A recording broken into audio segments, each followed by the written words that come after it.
লাঙ্গের আশা কইরা তোমার ভাতারের ভাত চাঙ্গে, লাঙ্গের আশা কইরা তোমার ভাতারের ভাত। নাঙ্গের আশা কইরা নাকি ভাতারের ভাত চাঙ্গে। হ্যাঁ ভাই, গানের সাথে বাস্তবে মিলে গেছে। আপনাদের টিকটকার রাজা সে কট খাইছে।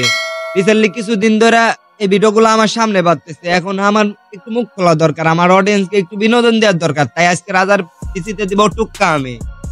রুকো যারা, সবার করো। বিশ্বাস করেন ভাই, কাবুল ব্লগাররা হইলো গিয়া সমাজের ময়লা আবর্জনা। ওরা থাকবে ডাস্টবিনে, ওরা কেন থাকে অনলাইন জগতে, কেন করেন নোংরামি জানি না। এই জনগণ আসসালামু আলাইকুম। নামাজ বাদ দিও না বন্ধু, নামাজ বেহেশতের চাবিকাঠি। কি অবস্থা তোমাদের, কেমন আছো তোমরা? শুধুমাত্র তোমাদের জন্য নরম গরম এর সুস্বাদু একটা কটকা ভিডিও। গাইস আজকের ভিডিওটা পুরোপুরি দেখবা, ভালোবাসা দিব, পিওর মজা পাইবা শিওর। এই হোয়াটসঅ্যাপ ভাই ভাবি দিস ইজ আলবি। আইসা গেছে শীতকাল, খেজুরের রস ঠান্ডা, ছোট্ট করে ইন্টো লাগাবো, মাইন্ড করবা না কেউ। আইসা গেল শীতকাল, বন্ধু রইল বরিশাল, হইলাম আমি প্রেমেরই কাঙ্গাল। আইসা গেল শীতকাল, বন্ধু রইল বরিশাল, হইলাম আমি প্রেমেরই কাঙ্গাল। তোমাদের কাবিননামা কত ছিল? 10 লাখ। 10 লাখ?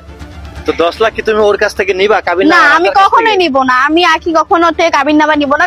ইদারিং ধরে আমরা বেশি আলবাল বকলে না কানের গোড়া একটা থাবড়া মারবো সঙ্গে। টিকটকে দেখতেছি তোমার আর রাজা নাকি ডিভোর্স হয়ে গেছে, তোমাদের নাকি আর কোনো সম্পর্ক নাই, এটা কি সত্য? আর তুমি হচ্ছিল রাজাকে যতটা ভালোবাসো, রাজা নাকি তোমাকে ততটা ভালোবাসে, তাই না? ফুল ভিডিও কথা। আবার শুনছি নাকি রাজা নাকি ওই মেয়েকে নাকি বিয়ে করে ফেলছে, এটা কি কতটুকু সত্যি এই কথাটা? আচ্ছা, এটা তোমার এই কাজটা কে করছে? ইদারিং ধরে আমরা টিকটকে দেখতেছি তোমার আর রাজা নাকি ডিভোর্স হয়ে গেছে, তোমাদের নাকি আর কোনো সম্পর্ক নাই, এটা কি সত্য? এটা সত্য, আমরা সেপারেশন হয়ে গেছি। মানে একবারের জন্য? একবারের জন্যই। মানে সবাই তোমাদের কাপলটাকে অনেক ভালোবাসতো, অনেক, যা বলার বাইরে। সবাই বলতো নাকি আখি রাজা এক নামে কিন্তু সবাই চিনতো। কারণ তুমি আখিকে, তুমি হচ্ছিল রাজাকে যতটা ভালোবাসো, রাজা নাকি তোমাকে ততটা ভালোবাসে, তাই না? ইভেন হচ্ছিল তোমাদের একটা সন্তান আছে।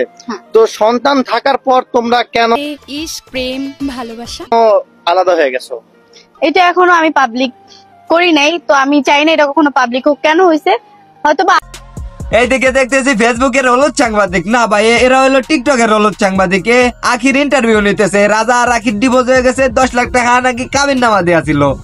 এখন আখিকে জিজ্ঞাসা করছে কাবিন নামা কি আপনি নিবেন? আখি ওই জায়গায় উত্তর দিছে 10 লাখ টাকা নিব না, নেওয়ার দরকার নাই। এই জায়গা আমার একটা ছোট মনে একটা বড় প্রশ্ন, এই জায়গা কার সাথে কট খাইছে? এই জায়গা কট খাইছে হলো এই আখির বান্ধবীর সাথে রাজা কট খাইছে। হ্যাঁ ভাই, সত্যি কথা বলতে এইটাই হয়েছে।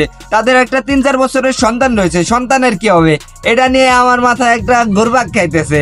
এখন বুঝছি ওরা যেরকম টিকটকার, ওর সালমেও টিকটকার হবে, কাবুল ব্লগার হবে, তেমন কিছু না ভাই। এটাই আশা করা যাইতেছে তাদের কাছ থেকে। এখন হলুদ সাংবাদিক গুলা ভিউ পাত ধান্দা, আর এইগুলো নতুন একটা সমালোচনার জ্বর তুলে।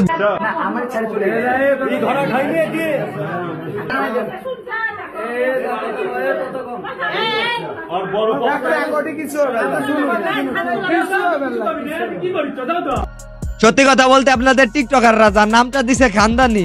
সত্যি কথা বলতে ওর ঘরে নাই চাল, বিশ্বাস করেন ভাই, ওর ঘরে কিন্তু নাই চাল। রাজা যখন নাম দিছে রানী তো লাগবে এই 2-3টা। সেই জন্য তার বোর বান্ধবীর সাথে ইটিস পিটিস করতে গিয়ে ধরা খাইছে। বিশ্বাস করেন ভাই, ধরা খাইছে, কট খাইছে। এখন তার বোর সাথেই তার ডিভোর্স হয়ে যাইতেছে। এরা তো কাবল ব্লগার, সত্যি কথা ভাই, এরা কাবল ব্লগার। এদের টাকা লাগবে, একটা বউ দিয়ে তো কাবল ব্লগ করে খাওয়া যাইতেছে না, আর একটা বউ লাগবে। এখন তার বোর বান্ধবীর সাথে কট খাইছে। নিঃসন্দেহে তুই ঠিক কথা বলেছিস। আমার সাথে কথা বলা অফ করছো, এবার প্লিজ আমার পিছনে বদনাম করাটা অফ করো।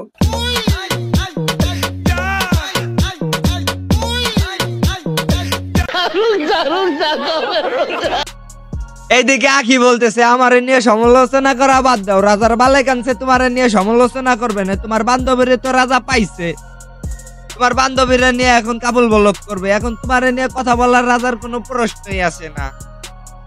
তুমিও বাদ দাও, তুমি একটা কাজ করো, তুমি একটা নাং ধরো।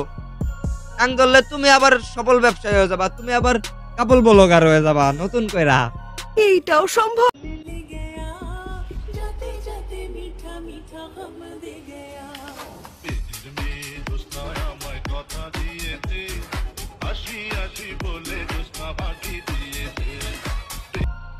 গাইজ এরা হইলো এই ধরনের কন্টেন্ট আপলোড দেয়, যখন কুদকিরমিতে কামড় দেয় তখন উল্টো পাল্টা নাচে, নাইসে টিকটক ফেসবুক ইনস্টাগ্রামে আপলোড দেয়, তার বউরে ক্যামেরার সামনে আইনে ভিউ পাওয়ার ধান্দা, ভিউ ব্যবসা করে, বউদে ব্যবসা করে, তাই টাকা আর টাকা, বুঝছেন ভাই। গাইজ আজকের ভিডিওটা এই পর্যন্ত, ভালো থাকবেন, সুস্থ থাকবেন, আল্লাহ হাফেজ। আর হ্যাঁ গাইজ, ভিডিওটা ভালো লাগলে একটা লাইক, একটা কমেন্ট, একটা শেয়ার দিবেন, আর অবশ্যই চ্যানেলটাকে সাবস্ক্রাইব করবেন, যাতে আমি ভিডিও ছাড়লে সবার আগে আপনার কাছে পৌঁছবে।